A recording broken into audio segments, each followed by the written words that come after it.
Guillaume Falardeau, on est là pour parler du partenaire certifié Ça se passe, qui est Leviat Légal, qui est ton bébé de ton entreprise. Avant de rentrer dans les détails de l'offre puis ce que vous faites, fais-moi un mini review de ton parcours. Ouais, donc Guillaume Falardeau, je suis avocat de formation. J'ai eu dans le passé des business de tech, mais là, principalement, ma business, c'est un cabinet d'avocats. Quick rundown.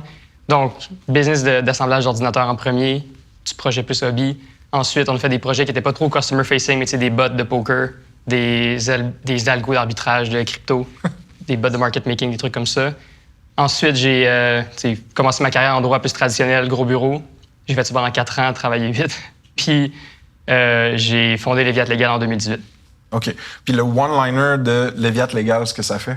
On est un cabinet d'avocats boutique spécialisé en capital de risque. Donc, on représente les entreprises de technologie pour leur levée de financement. OK.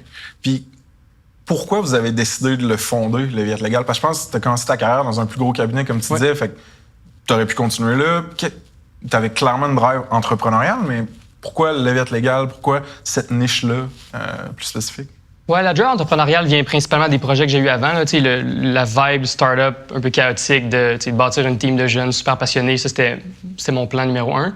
C'est sûr que après la question de pourquoi un cabinet d'avocats, pourquoi un capital de risque, pourquoi le marché qu'on dessert actuellement, c'est que ce que j'observais dans le temps, c'était qu'il y avait une part de marché qui n'était pas très bien desservie, à mon avis, au niveau du capital de risque, qui était tout ce qui était ce qu'on appelle early stage, tout ce qui est les compagnies en démarrage. Je te dirais, pre-seed, seed, series A, là, les débuts d'une business comme ça, les cabinets traditionnels avaient des taux horaires, des façons de fonctionner qui n'étaient pas nécessairement adaptées à leur réalité. C'est ce qu'on vient adresser aujourd'hui.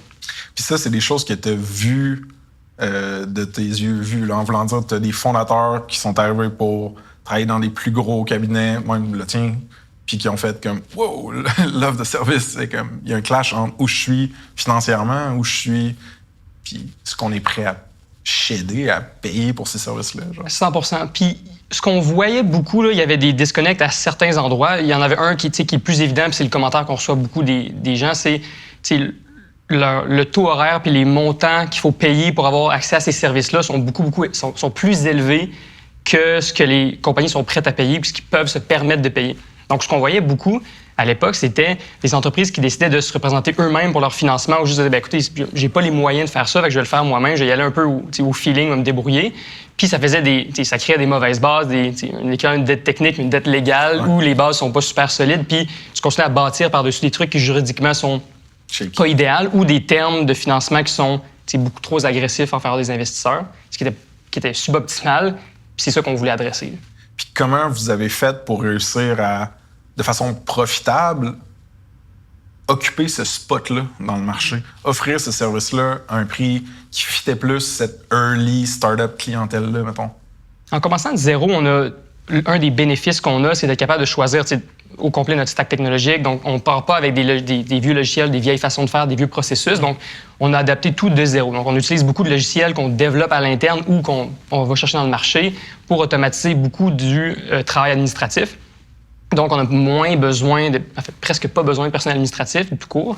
Et on automatise beaucoup aussi au niveau de la livraison des services. Donc, tout ce qui est automatisation de premier contrat, automatisation de la rédaction, tous les trucs qui sont à faible valeur ajoutée, qui traditionnellement sont faits dans des cabinets par des jeunes avocats, des parajuristes, on est capable d'en automatiser beaucoup. Ce qui fait qu'on est capable de sauver du temps, sauver du travail, puis vu qu'on facture à l'heure principalement, bien, on passe ces économies-là aux clients. Puis aussi, deuxième chose, c'est que structurellement, on est organisé pour gérer vraiment, vraiment bien nos coûts. Donc, on est tous remote, donc on travaille tous à distance. On a une équipe d'une dizaine de personnes. Il y en a à Québec, Montréal, Laval, Brossard, donc Sherbrooke.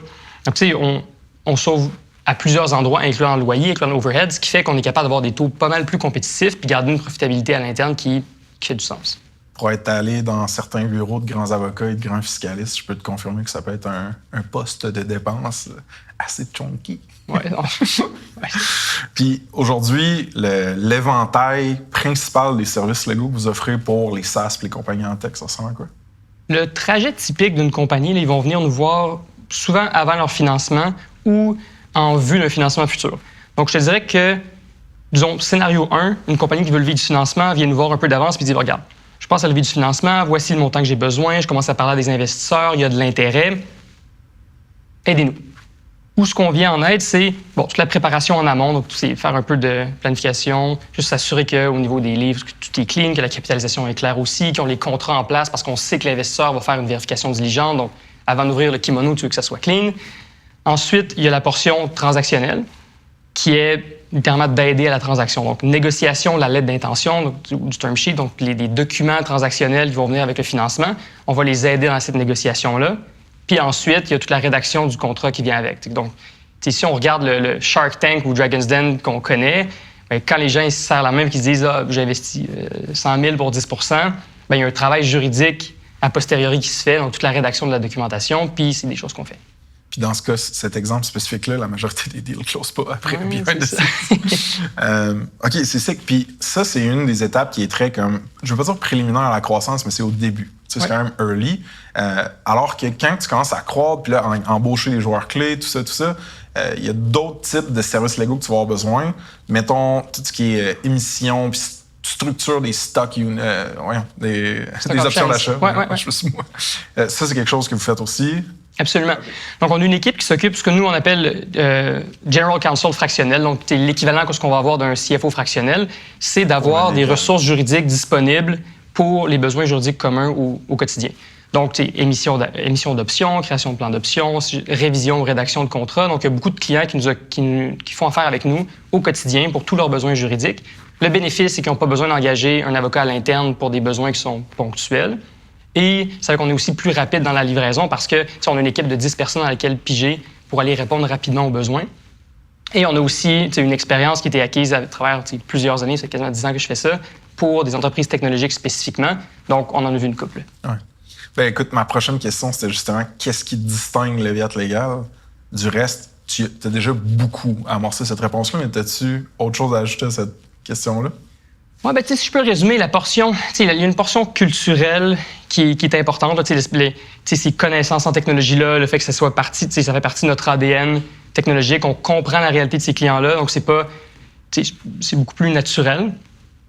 Il y aura personne chez nous qui va dire « Ah oui, vous êtes une jeune pousse en technologie de l'information, tu n'entendras pas ça chez nous. » Donc, il y a cette culture-là. La partie livraison de services qui est 100% virtuelle, il n'y a pas de papier qui se transige, c'est sûr que ça aide beaucoup. Et c'est principalement ça. Un des concepts auxquels tu m'as introduit, puis tu as introduit l'audience sur le podcast, il y a l'épisode avec Guillaume Falardeau, les gens, si tu veux aller voir l'épisode sur Ça se passe, le podcast, le main feed, c'est un peu dans toutes ces négociations-là ou ces services-là, tu as un spectre investor-friendly, founder-friendly, surtout au niveau de l'investissement, excuse-moi. Mm-hmm.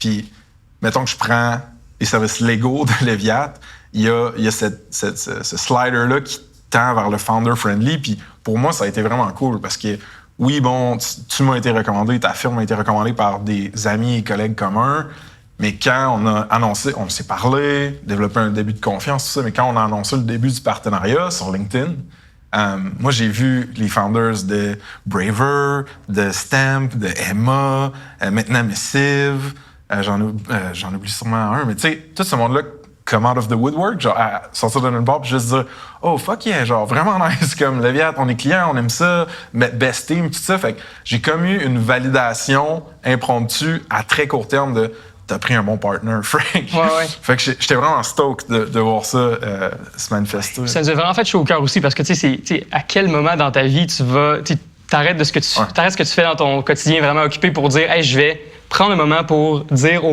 à la planète que ça vaut la peine de travailler avec ces personnes-là. » Genre, c'est débile, là, ça arrive pas souvent. Je suis super heureux que nos clients nous aiment comme ça. L'audience de Ça se passe est planétaire. Merci de le rappeler. Exact. Puis ta team, de la façon dont tu es structuré, ça se transforme comment pour moi qui est client, fondateur SaaS, je veux mieux structurer mes trucs, j'ai du cash à lever ou même un M&A éventuellement si je suis déjà client puis tout. Travailler avec Leviat, c'est quoi le format? C'est avec qui que je travaille? Genre, c'est 1-2 personnes sur mon cas? Donne un peu de couleur là-dessus. Hein? Oui.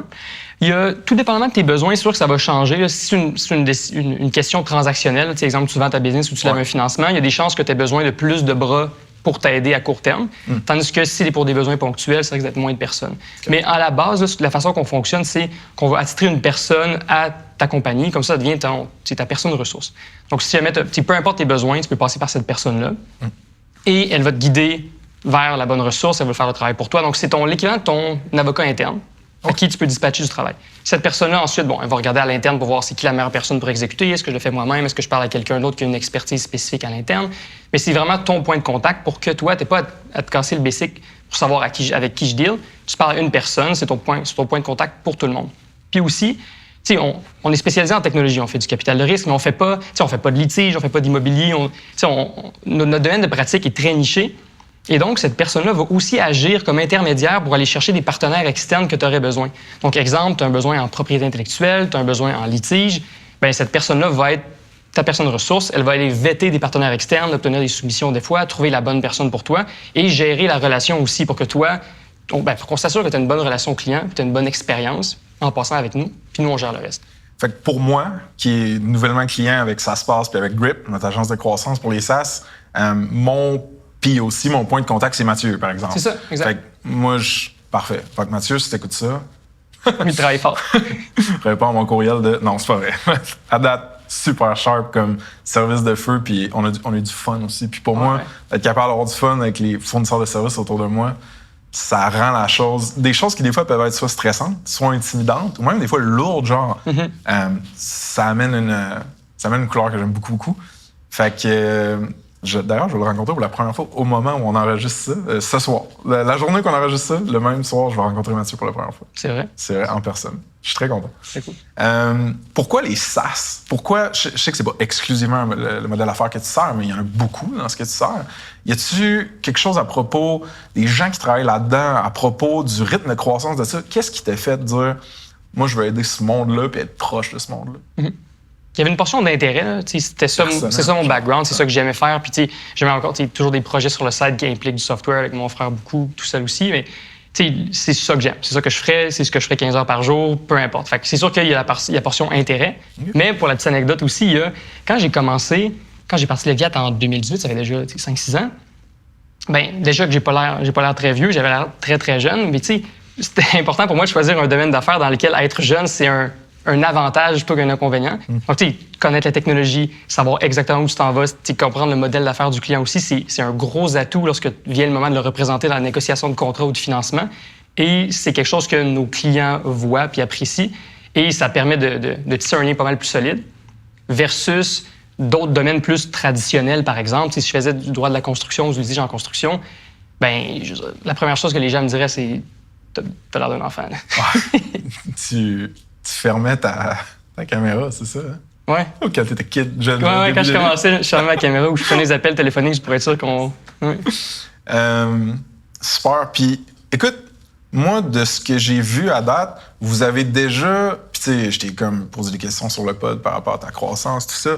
Vous avez une flywheel, une espèce d'engin de croissance très organique qui fonctionne bien. Vous avez du bouche à oreille. Ouais. Tu sais, on parlait du post LinkedIn, super organique, les mentions, tout ça. Pourquoi vous avez décidé de vous associer avec SaaSpace et de faire un partnership avec SaaSpace?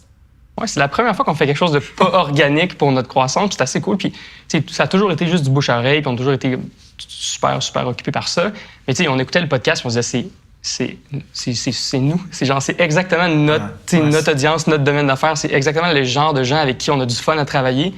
On écoutait aussi le podcast, puis on voit, il y en a plein là-dedans qui sont nos clients. Ouais, on les écoutait, on se dit, non, c'est juste naturel. Il faut absolument travailler avec vous. Ah, mais dude, je vais closer là-dessus. Je suis vraiment reconnaissant du support, de la confiance en tant que partner, mais aussi le support pour, c'est des nouvelles ventures, là. Ça se passe, c'est Grip. Oui. Fait de vous avoir dans mon coin, c'est vraiment cool. Puis je te remercie, mon vieux. Yeah. Toujours un plaisir.